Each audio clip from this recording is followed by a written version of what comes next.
Tácticos, finalizó el partido entre Ecuador y Brasil en Guayaquil y acá les traemos el análisis de lo que fue el juego y algunas que otras cuestiones que queremos debatir con ustedes y que esperamos que ustedes nos comenten acá en la cajita de comentarios para hacer más amena esta discusión. 0-0, lapidario, un partido soso, un partido de muy pocas opciones de gol, un partido muy trabado, muy impreciso, con unas elecciones que yo creo que tenían más miedo de perder que realmente de querer ganarlo. Muy flojo lo de Ecuador hoy.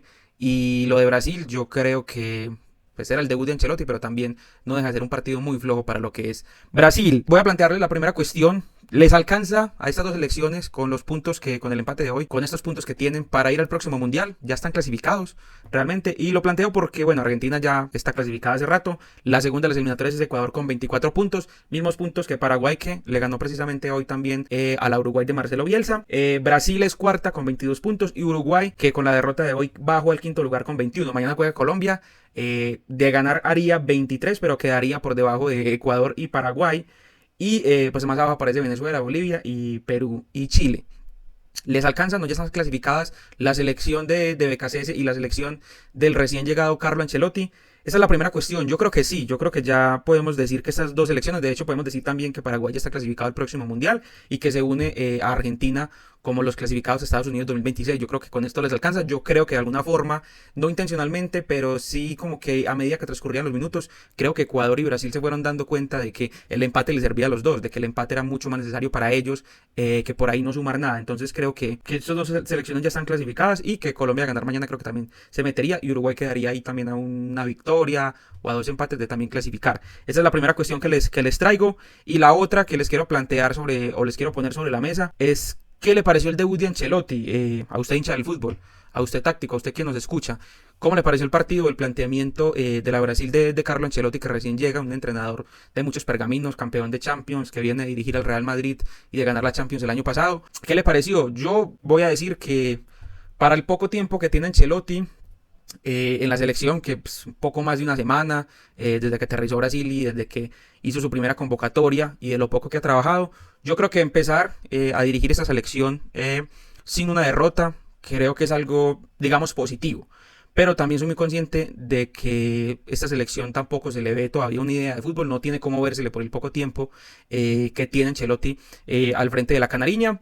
Y creo que Brasil hoy fue a Ecuador precisamente a eso, a no perder, a plantear o a intentar como a partir de sumar algo, de empezar a ser base del equipo. Y yo creo que Ancelotti se apegó precisamente a una base que él ya conocía, ¿cierto? Una base de jugadores que él ya había tenido. Me sorprendió mucho, por ejemplo, ver a Richarlison como 9 titular hoy en la selección de Brasil. No sé, es algo que no esperaba ver, por lo menos desde arranque. Yo no digo que Richarlison no pueda estar o hacer parte en algún momento de los partidos de Brasil, pero sí de 9 titular. Me sorprendió mucho hoy, porque no esperaba que lo fuera, pero claro, ya lo tuvo en el Everton, es un jugador base. Lo mismo que Casemiro, también me sorprendió verlo de 5 hoy, porque Casemiro no venía jugando contra Rival Junior, no venía siendo ese 5 posicional en Brasil, que por ahí, con el partido que se marcó Casemiro hoy, yo creo que le hubiese venido muy bien que lo hubieran puesto en las anteriores fechas, pero no lo esperaba, y hoy pues Ancelotti lo pone titular, un jugador que tuvo en el Real Madrid y que fue de los mejores 5 en su momento con ese tridente que armaban con Kroos y con Modric en las mejores épocas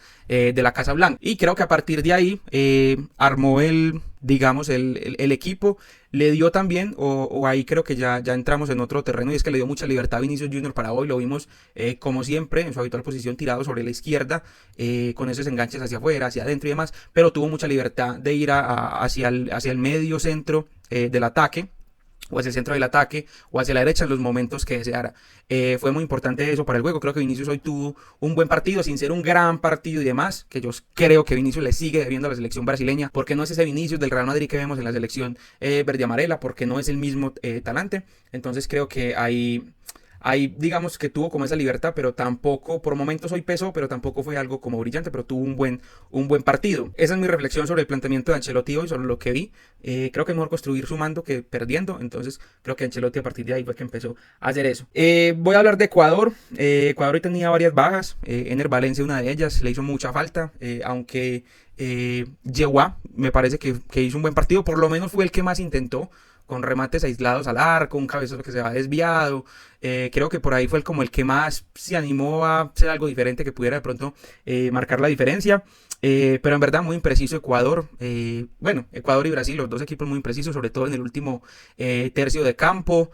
Muy poca intensidad en el juego, en la recuperación de balón. Creo que tampoco se hacía como muy loable hacer esa intensidad, por lo menos en la recuperación de balón. Creo que fue más un juego posicional, un juego donde todos estaban bien ubicados, donde todos estaban bien agrupados y estaban muy cerca el uno del otro. Me gustó mucho la zona defensiva de Ecuador, es que tiene una zona defensiva muy buena. Los dos centrales son de categoría, William Pacho, que viene de ganar la Champions League, y Piero Hincapié, que es un jugador tremendo y hizo un gran partido. Ahorita lo vamos a ver en los destacados. Y creo que ese rombo o ese cuadro que hacen en la mitad con los dos centrales, con William Pacho, con Piero Hincapié, con Moisés Caicedo y Pedro Vite, es un eje fundamental en la selección ecuatoriana. Creo que esa base lo que le permite es que el funcionamiento o todo el equipo vaya en torno a eso y pueda hacerlo de la mejor manera. Me gustó mucho ese rombo y gran partido de los cuatro, destacadísimos, pero a partir de ahí creo que en la generación de ideas hacia adelante Ecuador tuvo muy poco.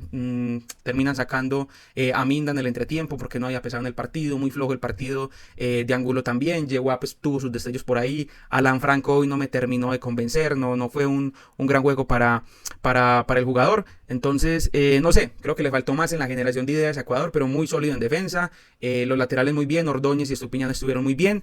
El arquero Valle, si bien tuvo unas inseguridades, creo que la que tuvo que atajar, que fue la de Casemiro en el segundo tiempo, y una de Vinicius en el primer tiempo, que fue más un rebote que otra cosa, creo que estuvo seguro, apareció en esas que tenía que aparecer, pero sí creo que le falta un poquito más de confianza a la hora de jugar con los pies, que va a ser muy importante en las eliminatorias, y pues si va a disputar el mundial, creo que ahí sí tiene que mejorar mucho ese aspecto. Ecuador intentó, creo que como local en el primer tiempo le costó hacerse con la pelota, le costó ir hacia adelante. En el segundo tiempo intentó, en los primeros minutos, primeros 10-15 minutos, intentó ir hacia adelante, adelantó líneas, pero tampoco terminó de encontrar esas ideas, terminó de por ahí crear ese juego colectivo, y ya sobre el final del juego también volvió a intentar con algunos centros y demás, pero fue poco claro, fue poco preciso, incluso por momentos intentó que en el medio campo Ordóñez viniera a hacer esa línea de tres con William Pacho con Hincapié para soltar un poco más a Estupiñán y Ángelo Preciado, que ya había entrado, pero no terminó por romper la saga defensiva de Brasil, que también hoy estuvo muy bien, apareciendo un nombre como Alex Ribeiro, que viene del Lille y que lo puso Ancelotti hoy. Pues creo que jugó bien. Wanderson buen partido, Alexandro por ahí un poquitico más flojo, y Marquinhos pues todos sabemos lo que es, el capitán de Brasil, campeón de Champions también, haciendo dupla con William Pacho. Entonces creo que por ahí, no sé, va construyendo Ancelotti. Veremos qué pasa en las próximas fechas. Un 0-0 que es un resultado típico entre estos dos equipos. Primer 0-0 que se da desde 1993. Esto habla también de lo atípico que fue este partido. Un partido sin goles entre estas dos selecciones que por lo regular tienden a hacer muchos goles. Un Ecuador que sigue con una racha que no permite ganarle a Brasil desde hace 21 años. No le gana Ecuador a Brasil por eliminatorias en suelo ecuatoriano, y que se va a seguir manteniendo por lo menos 4 años más, porque esta tampoco la pudo ganar. Vamos ahora con los destacados del partido. Fue difícil hacerlos, hubo puntos muy parejos.